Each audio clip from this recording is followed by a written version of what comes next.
Week 4 and Week 5 are huge weeks in the NFC West. In Week 4, next week, Niners host the Seahawks, Rams host the Cardinals. The next week after that, Week 5, Niners visit the Cardinals, and the Seattle Seahawks host the LA Rams. I didn't know that second part.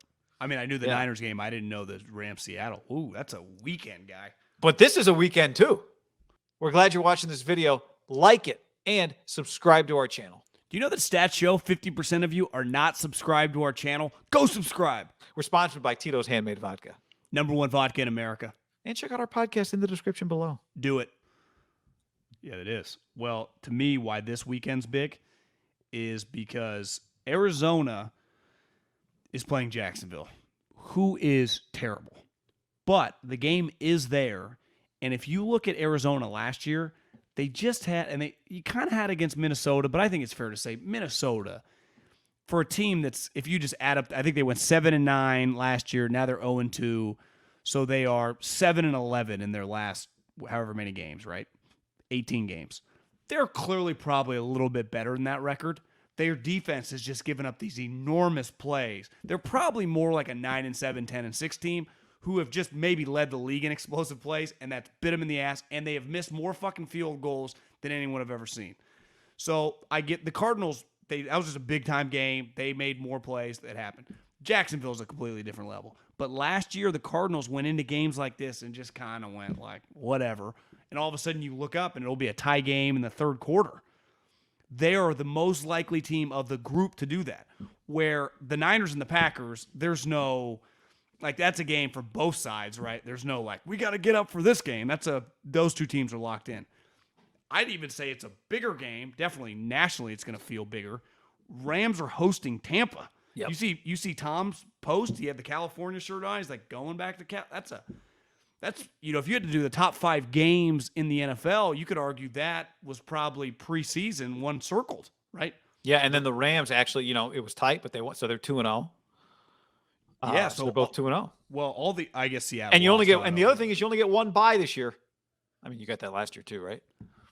Yeah, but back to Seattle, Minnesota. I mean, I haven't brought up Seattle playing Minnesota, but the Minnesota, like I said, they are not your typical team that's just not as good as I guess, let me reverse that. They're better than their record has shown. They're a scary team. Yeah. And Seattle's going there. Minnesota, forget who they played week 1, but obviously they just played Atlanta. I don't even know if they played a home game yet. That place, we know, Skull, that place rocks. Skull. What Duval wants to be, Skull. I mean, that's a sneaky harder game. They lost to the Bengals week 1. Yeah, I was hoping when I looked at some game lines. So this is their home opener. I was hoping they would be like a 4.5-point underdog because I thought Minnesota might be value this week, but they're only a 2-point underdog as of this recording. I would have loved Minnesota this week if Seattle was 2-0. Yeah, I know. I'm with you. Because you're right. Then that number would have been 4.5 or something, and it would have been the right. And if you would have watched Minnesota, you go, whoa. They can really. I mean, Jefferson, as Aqib Talib says, third and Thielen. Dalvin Cook is a fantastic player. Kirk Cousins is not bad. He's just not. I mean, Kyle was right. I mean, he's not as good as I think Kyle envisioned him being, but he's pretty good. But what's weird about him is that for all the things we attach to like some of those that Kyle type, quote unquote, Kyle would hate that, is he actually hits, like you said, big plays, like big throws. I think they throw bombs. There was a quote in Albert Breer's MMQB this week from Cliff Kingsbury, and I think it'd be easy to take it out of context, so I don't want to take it out of context, but I'll read it to you with some context. What he was saying was there used to be some veterans that were here for a long time, and now they're not. And so that is, basically left the leadership void. And he said this about Kyler. It's time to take over and do everything you can to help lead this organization where you want to take it. I've seen a different work ethic, a different leadership style, a different approach on a daily basis. So we just got to keep that going.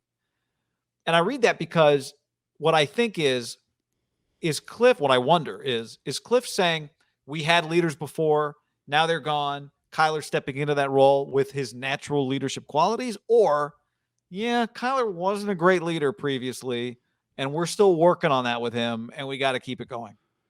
If I was defending Kyler on this one, But again, I don't want to take that out of context. It's hard to know because I read it. I think it's clear what you're saying is right. He is a younger player. It is hard for younger players to just be team leaders. Now, I would say by his second year, he was so good.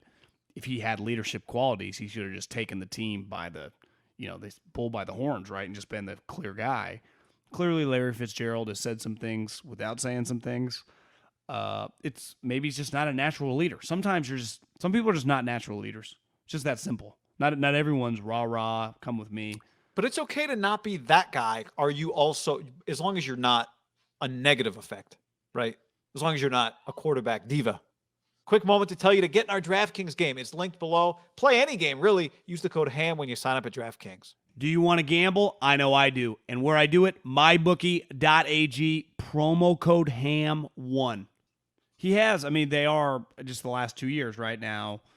They were 8-8. They're now 10-8. Like he hasn't been a losing player. No, and when you watch them, I don't think, they got a problem here. I don't think that. But you do hear enough of these things that I just wonder what is Cliff saying something else? Irony is I am shorting the Arizona Cardinals. They are not going to make the playoffs. I think they will crumble in the second half. And when I say crumble, it might be a 9-8, 10-7 year, but I do not envision them making the playoffs.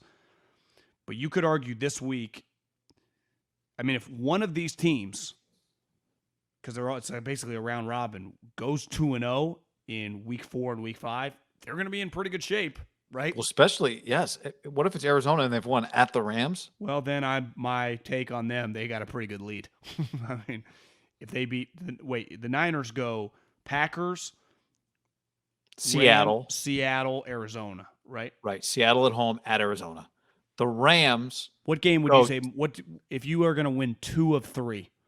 These next 3 games, 2 of 3. Which ones would you choose for the Niners? Yeah, 2 divisional games.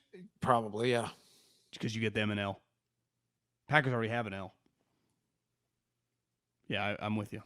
You would choose. I think all 4 of these teams would go. You start sweating a little bit. You're at the bottom of the division of a good division. Yeah, you want to beat the teams in your division, for sure. These teams are. Here's what I say as a Cardinal hater, and I guess my fundamental hate's a wrong word. Hate. My fundamental questionable, my thought process on them. You're not buying it. Well, I just don't buy the coach. He's never won a big game. His philosophical beliefs on football always tend to lead to poor defense. Like it just does historically. Defenses in Arizona, obviously in Texas Tech. It just doesn't create a powerful culture in practice.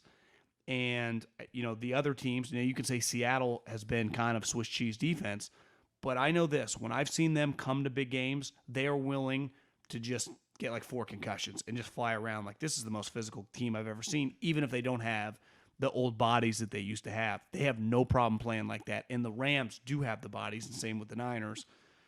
But these games, man, that's a pretty awesome stretch. I didn't realize the other 2 teams played each other as well. That's fantastic. So get your wins in this week because L's are getting handed out in the NFC West the next 2 weeks. But you could argue, like with the Niners and the Rams, even though both those teams, it would suck because they're both getting a home game, that you can make it up immediately the next 2 weeks. Yeah, it's not make or break. I'm just saying there are L's getting handed out in the NFC West in weeks 4 and week 5. That is a guarantee. It's a fact. Unless you get ties. Which is possible. I had someone propose this to me. They said, if there's a tie at the end of overtime, why doesn't the NFL do this? Both kickers go out to the 45-yard line. Kick. Then they move it back 5 yards. Just who misses first. College overtime's better than that. Didn't you say the college overtime's got new rules? Yeah. And it's way better than that. Like, I think, the first overtime in college is regular. You just get the ball, it's normal. Second overtime in college, you got to go for 2 if you score a touchdown. That's been that way for a while. Right? It used to be the third overtime you had to do that. So now that's the second OT. Third OT is we just take turns doing 2-point conversions. One shot from the 2.5-yard line. I go, you go. We both got it. I go, you go. We both got it. Or because it reverses. You go, I go. I think that just happened in a game because there was a 4 overtime game this weekend. I don't know what game it was. I think it was a little Utah, lower. was it? Yeah, I think it was Utah. San Diego State went to overtime. Yeah. But did they get to 3 or 4? I didn't think they did, but maybe they did. So by the fourth overtime? Third. Damn, that happens fast. Yep. It's regular. It's You got to go for 2 after a score. Then it's all go for 2. Don't you like that more than field? I mean, field goal kicking, I'm on board with, but don't you like that more than field goal kicking? That 105 kickoff week 4, Arizona at Los Angeles, Seattle at San Francisco. That's good. Seattle. So they're both one. We don't get, obviously, you're not going to, no market's going to get both of those. No, it sucks. Same thing then the next week. Yep. There you go. It's big.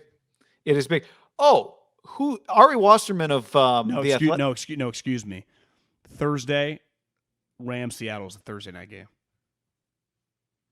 Oh, that's pretty good. That's Rams Seattle. So that's the week 5 Thursday night game. So that's 2 weeks. That's an elite Thursday night game. Okay. I think it was Sunday night. It was Sunday Night Football. It was Seattle, Arizona last year when DK had the play, right? Chased down Buda Baker. Yeah. Yep. That was a pretty good play.